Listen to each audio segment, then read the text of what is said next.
Welcome to Happily Family. I'm Cecilia Hilkey. And I'm Jason Hilkey. And we're delighted today to have Dr. Ann-Louise Lockhart with us. Ann-Louise is a pediatric psychologist. She's board certified in clinical child and adolescent psychology. She's the founder and owner of A New Day Pediatric Psychology. And she's originally from St. Croix in the U.S. Virgin Islands. She considers herself a dual citizen of Texas and the Caribbean. She specializes in treating ADHD, depression, anxiety, and medical diagnoses. Welcome, Ann-Louise. It's great to have you. Welcome to be back, Ann-Louise. Good to see you again. It's great to be back again. Thank you. Thank you. I wanted to start by asking you about highly sensitive kids because sometimes people throw that term around or people might not even know what that means. So let's start with, what does it mean to be a highly sensitive child or person? Yes. So it is a personality or temperament type. It's not a diagnosis, although there is a lot of research and articles talking about how they are more likely to have certain diagnoses. But it's about 15 to 20% of the population is considered highly sensitive. And these individuals are often diagnosed or misdiagnosed, sometimes is the case, with anxiety, depression, even autism spectrum disorders, those kinds of diagnoses, because they sometimes are predisposed to those, or they're more likely to develop them because of their sensitive temperament. So they are individuals who tend to be have a difficult time with transitions sometimes. They tend to think very deeply about things. These are children who seem to be older beyond their years because of the things that they talk about. They can be very great conversationalists because of that, but sometimes parents or adults forget how old they really are because they're very deep in their thinking. They often feel very pressured by time constraints. So if you're telling them, oh, we have to leave the house in 10 minutes, wear your shoes. Sometimes they're more likely to have meltdowns because they are really absorbing a lot of the energy that's going on. So they're easily startled. They're very disturbed by scary images. They tend to absorb other people's feelings. So when I work with these kids, I often see them as like these little superheroes that are empaths, where they absorb the energy in the environment. And that could be a good thing because they can be very empathic to other people's needs. And it could be a bad thing because they're empathic to other people's needs. So, and it could even be they're very high sensory kids. So smells, sounds, people, they can be over-peopled very easily because of that. And they are very in tune with those things. And so small things that other people may not notice, like they might be triggered by a smell that you're not even realizing is a smell because there's a smell of the trash or coffee or something that you're cooking that smells stinky to them. And it could be all of those overwhelming types of sensory experiences. So yeah, they can be very isolating, and they can withdraw sometimes when their cup gets too full, and then they will withdraw and isolate. Okay. Some of those things sounds like me. No, but it also sounds like just like introversion. From what I understand about introversion, it sounds like there's a bit of an overlap. How do you distinguish between highly sensitive and introversion? And like when being a highly sensitive person is actually kind of to the point where you might need some help, because I guess they're probably highly sensitive people that are perfectly functional children and adults, and they just know, oh, hey, I need to give myself a little extra time. That was 3 different questions. Let's just start with the first one. Distinguishing between introversion and highly sensitive people. Well, the thing is that there can be overlap, but there's also a lot of highly sensitive people who are extroverts. So they're very social, they're very the life of the party, they're going, and then their cup gets full and they have to withdraw, right? So they can be highly social and they can appear very extroverted, but then they may be more likely process all of that people kind of interactions in a way where then they get overstimulated and they have to withdraw. So sometimes a lot of these highly sensitive individuals might be introverts as well too, but they can also be very social. So that's where it can get very confusing, because you see this person being very talkative, being very engaging, and then all of a sudden they disappear. And you're like, where did they go? Because now then their cup has gotten so full, they had to pull away and then kind of regain themselves as well too, because it was too much. So, but then there are also those individuals who could be highly sensitive and be very introverted. so that a lot of the too many social commitments and external interactions can be too overwhelming for them. And so they're less likely to be engaged. So it's a personality type, just like being an introvert or an extrovert is, but there can be overlap as well too. But it's not like a hard and fast rule. Yeah, and it sounds like it's a spectrum. Yes, totally. Okay. And what I think about is, okay, if we're able to identify, like, okay, it's not a diagnosis, but we're putting a label on our kids or on ourselves or on someone, how can we use that productively? Like, how can we use that label productively rather than it being something that just is, I guess I kind of go to a place where sometimes labels can be negative and people or it can be limiting. Yeah. Mm-hmm. How can we use this kind of an awareness to be something empowering, or we do something that use it for good, for positive? Yeah. I think what is often happens with these kids is that they get mislabeled, or they are seen in the wrong light. So many times parents will feel like they have to toughen them up, or they're oversensitive, or just suck it up and push through. And I think what we have to really pay attention to is that this isn't something that needs to be changed. It's not a temperament that needs to be treated. They don't have to be toughened up. And I've found that what often happens when I work with parents, for example, who then realize that they themselves are a highly sensitive individual and they were a highly sensitive child, is that many times what happens is that they did get the message that you're too soft, you're too sensitive, stop crying, you cry so easily. And so then the parents then try to toughen them up, and it actually backfires. It actually has this adverse effect on them where it destroys them. It invalidates their experience, and they feel like they're flawed in some way, that there's something wrong with them that they have to change. And so I think we have to get past that notion of that this temperament is something there's something wrong with them, and it's more of something that we have to educate our children in, that this is your temperament and this is what's great about it. But these are things that could sometimes derail you, and this is why. And so I think we have to pay attention to that it's not something that I see as something we need to treat, but it's something that we need to educate our kids and our parents on, so they understand how to interact with this temperament, because you do need to parent these kids a little bit differently than you would a kid who may have more grit and just lets things slide off their back.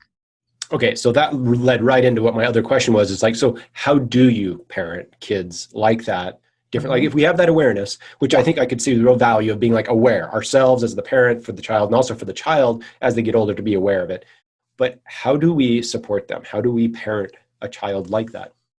I think one of the things is that we first have to realize we need to have a secure relationship with this kid. I mean, like with any kid, really.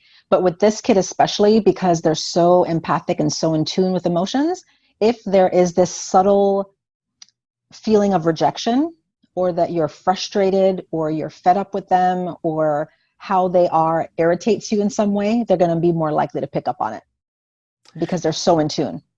Okay, well, you're just like nailing my relationship with one of my daughters. I'm like, oh yeah, no wonder she okay. So yeah. Okay, right. They're going to perceive that rejection. They're going to sense that rejection.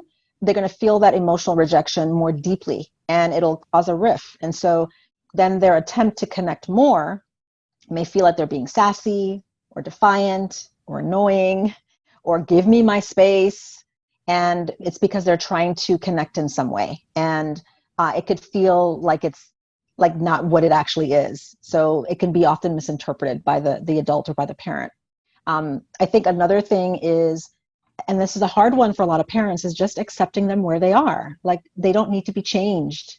And I think if parents can really approach these children as understanding who they are, educating their child on who they are, and accepting them where they're at, these kids can be a great gift. I mean, we do need more sensitive people in this world. And so to help them understand that it's something that they don't need to change about themselves. And I think that's a huge, huge important factor, because if we don't do that, we start parenting the wrong child. We start thinking and seeing them as something that's wrong with them. And that every time we talk with them, sometimes we can give them the message like, oh, what's wrong with you? Why can't you just get over it? Why are you crying again? And all those different kind of comments that sometimes we might make can make them feel like, oh, I need to not be this person. And so I think those are really important to be able to teach them that. But on top of that, we also have to help them realize that the world isn't going to accommodate them. And we have to teach them how to regulate. And so be able to be aware of their feelings, their triggers, and then teach them how to regulate when they are feeling overwhelmed. So if you feel like your cup is getting full and you tend to get irritated and annoyed and then lash out, what can you do instead so that you're not shutting down when those situations happen? Oh, this is all good. This Yeah. is this is like so great. This is like reliving the last few days for me. I'm like, okay, but I can hide it so well from my kids. They have no idea how I'm really feeling, right? Like that's what's going through my head, and of course they know me way better. They know. Yeah, I hide it so well. Come on. Okay, I want to ask a question. Yeah. Unless, is that a question? No, Okay. it's not. It's not. It's just me being like realizing. Like, Okay. So that was perfect. Sorry. There's something that we hear from parents quite often.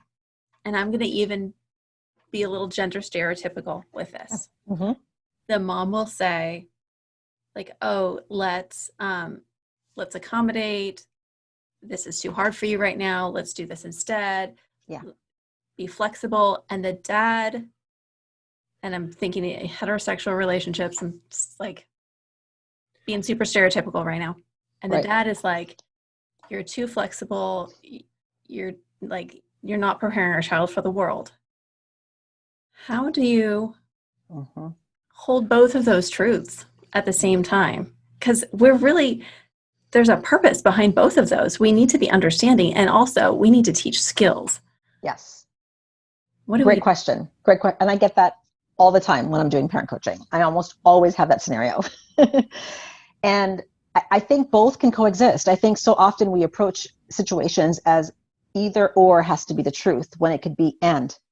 So it's okay that mom is a little bit soft on the child, and it's okay that dad's a little bit hard on the child. Like both of those can be okay. I think when we have that dichotomy and we have those opposites type of parenting, sometimes that can actually be a huge benefit, because that brings about balance in the home.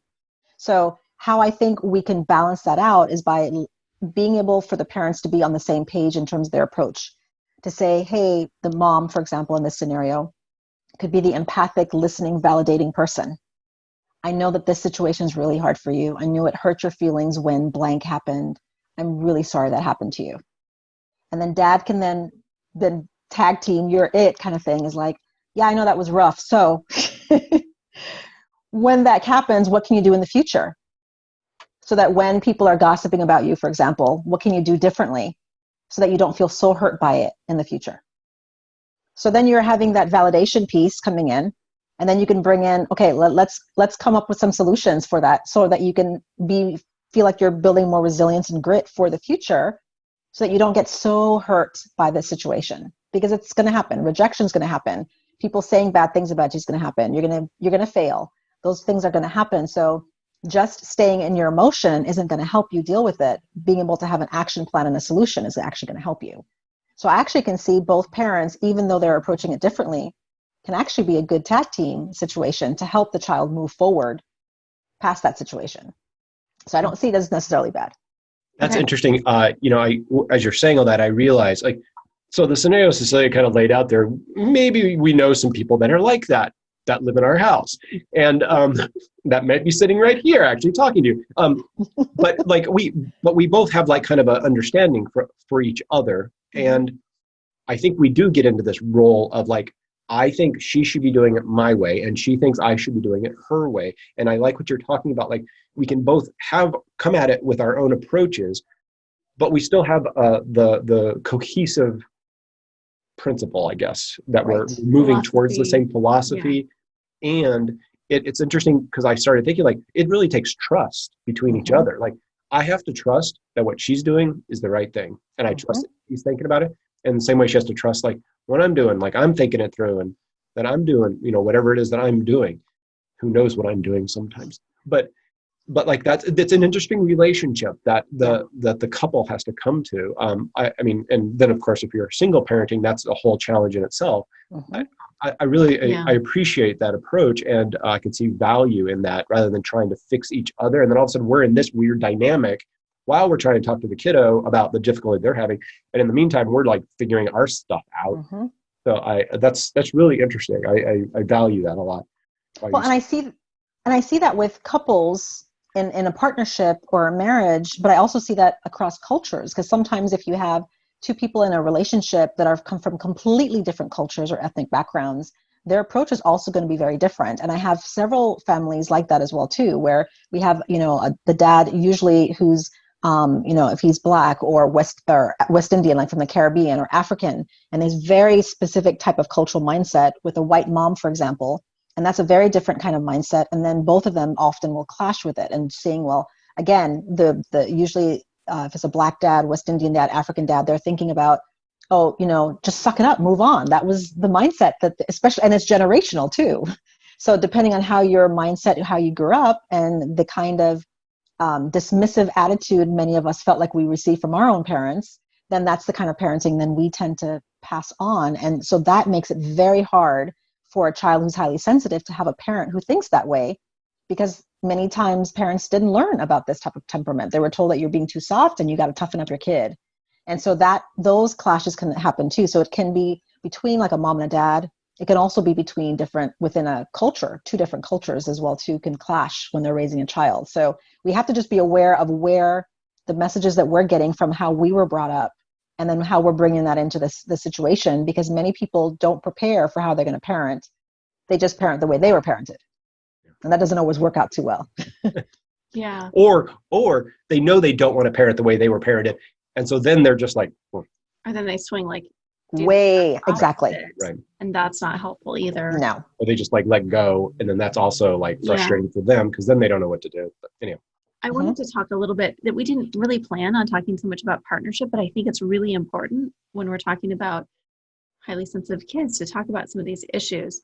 There's something I'm curious if you've seen this clinically, because I think I've seen this in the parents that we've worked with at the school, in our own relationship, that when we both have trust in each other, that we come closer together, we come closer to the center.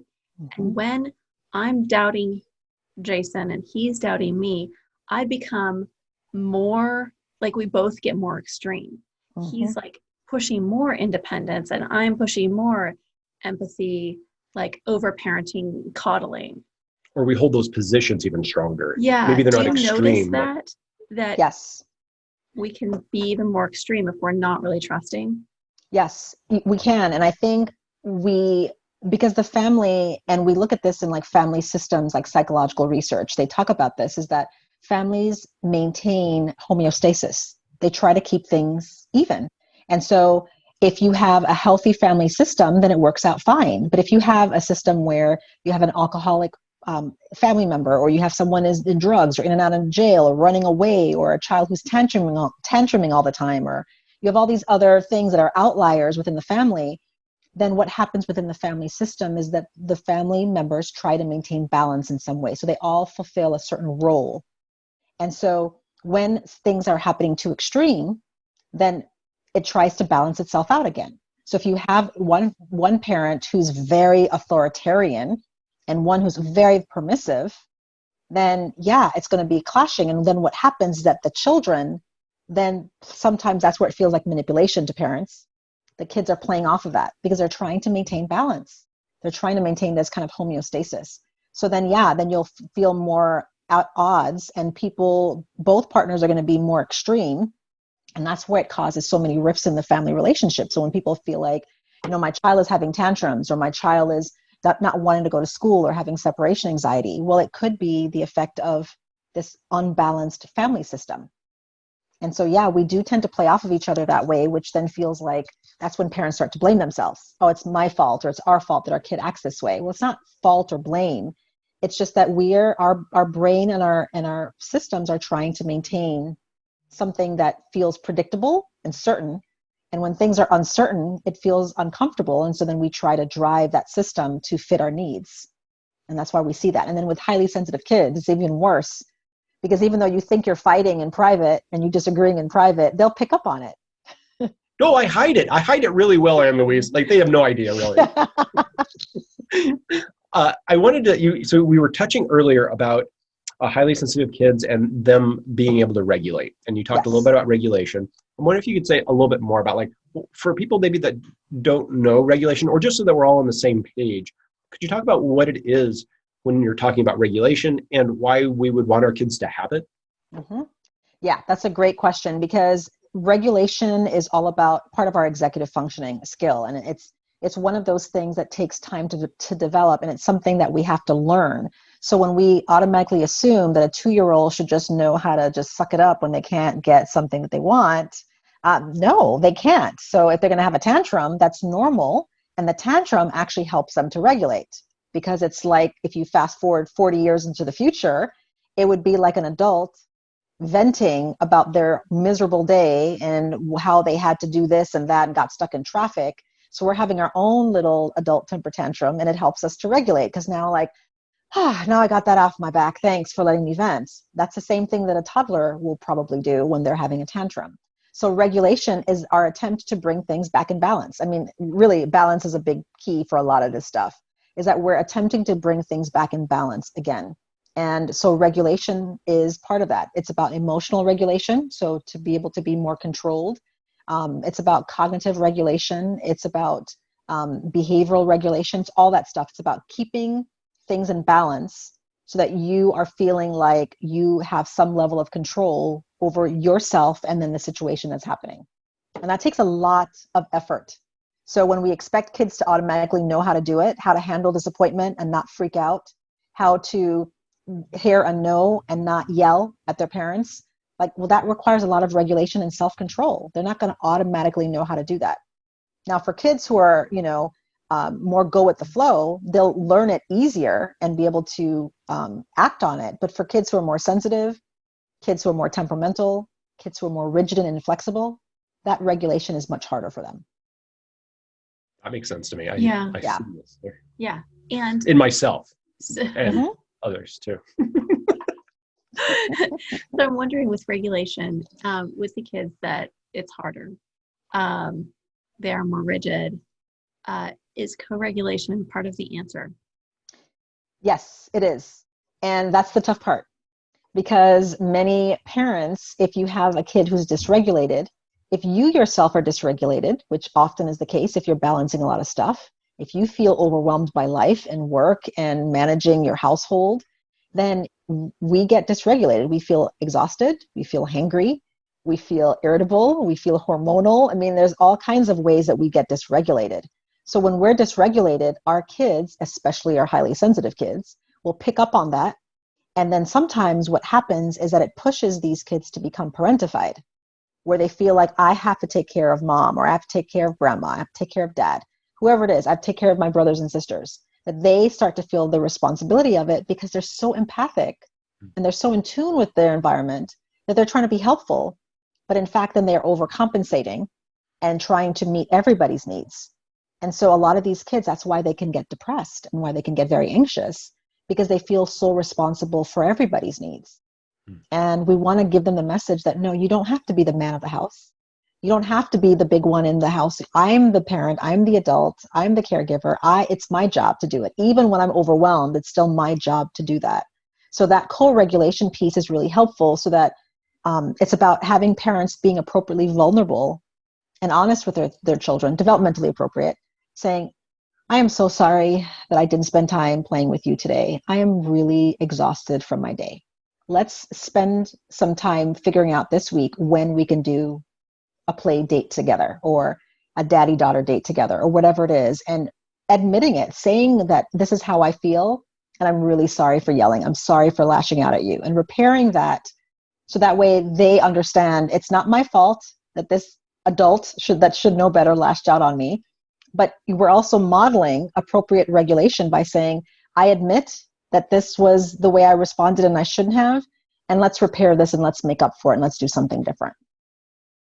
That's great. And I feel like I spend most of my time repairing riffs that I create sometimes. I'm painting like an exaggerated picture here, but I do. You're a little hard on yourself. I am, but I mean, like it is interesting. Like, it is nice that I can screw up and then go back and repair that. And luckily, we have great kids, and I have a great wife that allows me to make those mistakes and to repair those. So. Yeah. But Jason, I think that's an important point, though, is that I think so often when I meet with parents and they like feel so bad about things that they've done, or they complain about the things that their child does. And they're like, why do they keep doing the same thing? Why do they never pick up their towels? Why are they always lying, or whatever it is that they're complaining about? And I'm like, I think we need to offer more grace and compassion for our kids, right? Because you just said you mess up and they mess up. We all mess up. So if we say, why do they keep making the same mistake? Well, why do we keep making the same mistake? Like, we all make mistakes. So we can be able to say, well, of course we know why our kids mess up, because kids mess up, and as do we. And so we have to be able to offer some level of, yeah, you messed up with this, and I noticed that, and you did too. And so now let's do something different. Let's commit to being different next time, and then make that change. And you're going to mess up again in the future, probably, and that's okay too. I like that. And I do like being able to go back and repair those rifts. One of the things, so I had this realization a while back that, and I luckily can continue to repair these rifts, but I recognize that it's good modeling for my kids. Like, I have to do the stuff that I want my kids to be doing, rather than just telling them, like, and I mean that we say that, do what I do, not what I say, but really we do have to look at, like, what are we doing? Do we want our kids to repair rifts? Do we want our kids to mess up and be able to repair that? And if so, then we need to be able to do that ourselves. And I think that takes some humility on my part. It takes some trust on my part. And it takes like some realization on my part to, like, be okay with that. Like, I have to be okay with me messing up. And that I think is tough for some parents, where they feel like, especially maybe now, when there's so much uncertainty about, there's a lot going on in the world, whether it's the environment, or it's dealing with a pandemic, or it's whatever it might be that we're all dealing with in life.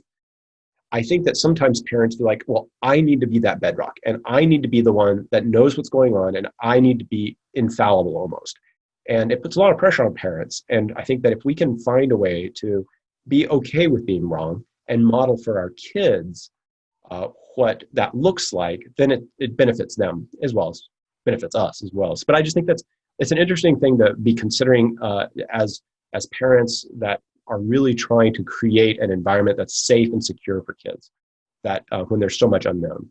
Yeah, I agree. And the thing is, I hear, especially when I meet with teenagers, is that they often feel like they wish their parents would be more vulnerable, that they wouldn't act as if they had it all together, that they want to know that their parent is human, that their parent likes to have fun, that their parent messes up, and that they want to connect in that way.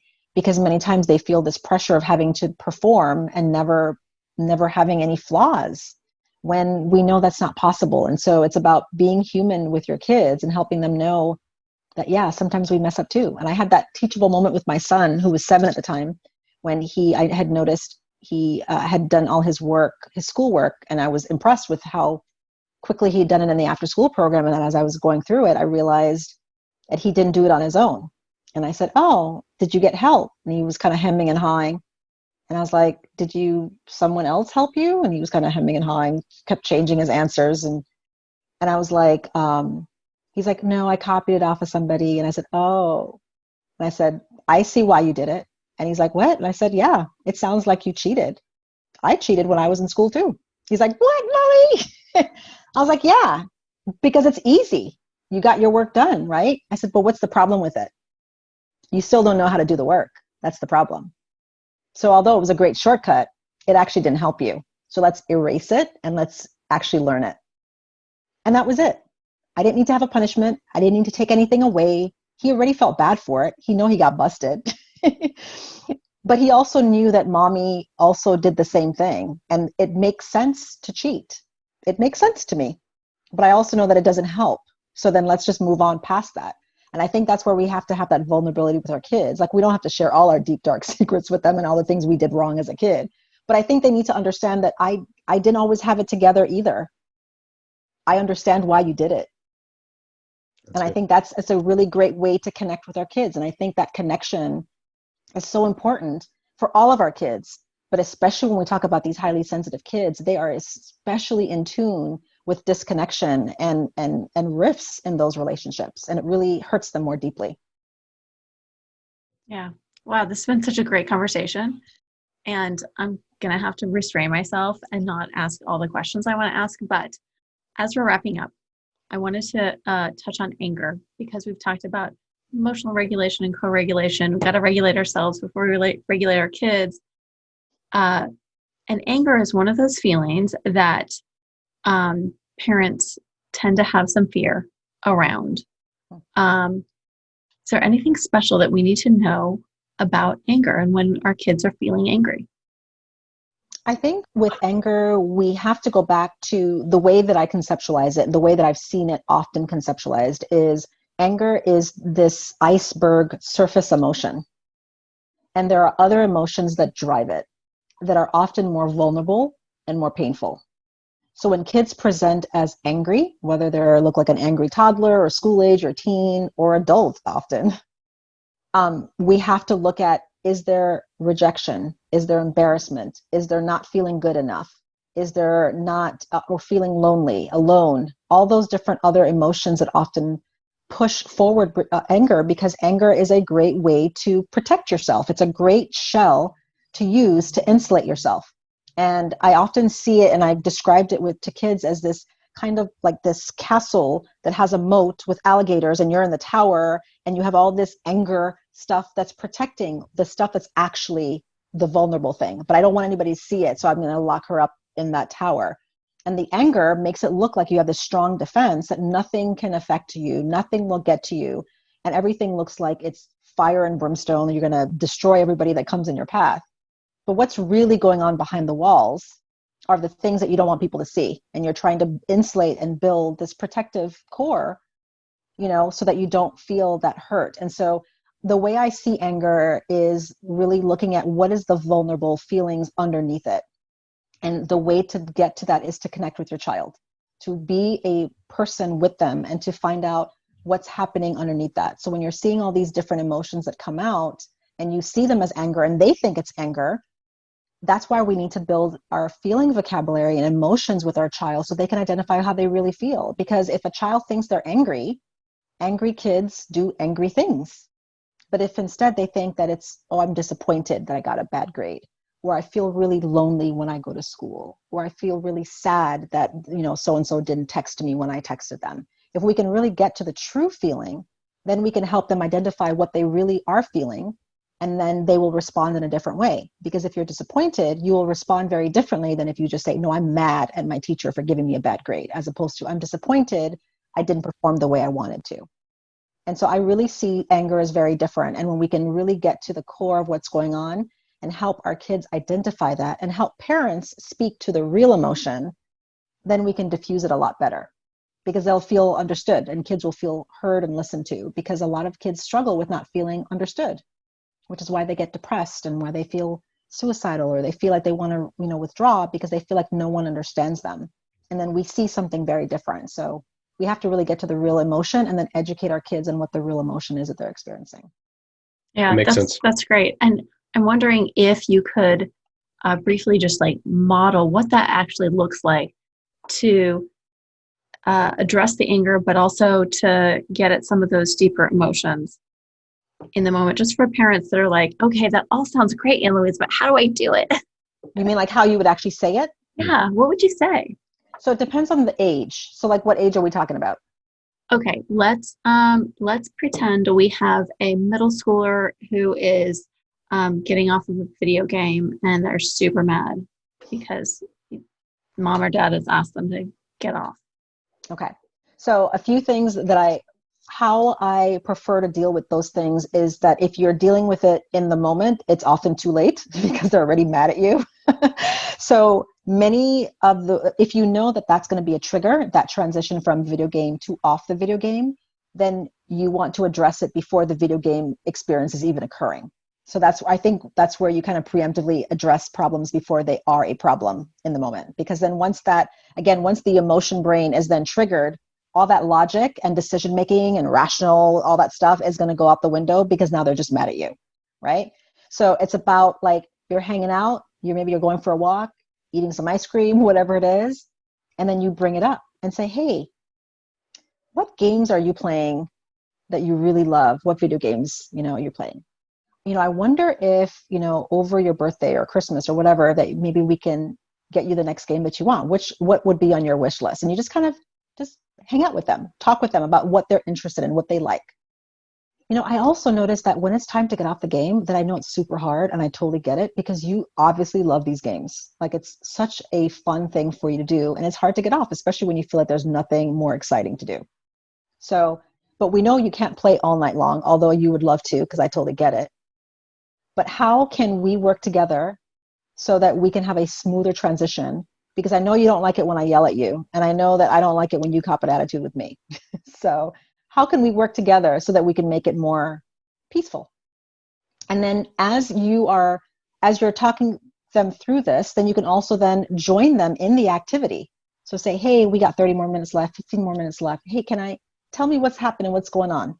And join them in that if they will welcome you into their world. And then for me, I find that when you can join the child in the activity as they're transitioning out, regardless of their age, that works extremely well. Because then you get a glimpse into their world and you see it from their perspective. And what it'll make them feel understood, that you actually get it, why it's hard. And then you can then help them transition out of it. And you can even acknowledge, I know you're disappointed because it's time to turn off the game. I totally get it. So let's just turn it off for now. And then let's look at times when we can have more game time and gameplay in the future, or whatever it is. And so I think it's kind of like this. It's the building relationship piece, because then as you do that, then it's not just about, oh, you're on the game again, just get off. What's the big deal? Yeah. And I know that when I've done this with my kids, when I've joined them in things that they enjoy, I totally see why it's hard for them. And my husband and I, we did this when we were watching a show that they love, and they were always like copping an attitude when it was time to shut it off. And we joined them in it while we were watching it. And I was like, ooh, this is really good. Let's watch one more episode. We end up watching 3 more episodes because it's one of those cliffhanger shows. And then they were like, Mommy, we're supposed to turn it off 3 episodes ago. I was like, no, I totally get why you don't want to turn it off. So it gave me a glimpse into why they always didn't want to turn it off.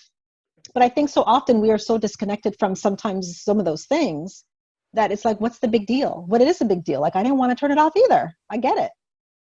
Yeah, that's great. And that example would work for a younger child too. Yep. Totally. Bring them in the game. I love that. Right. It's always fun talking to you.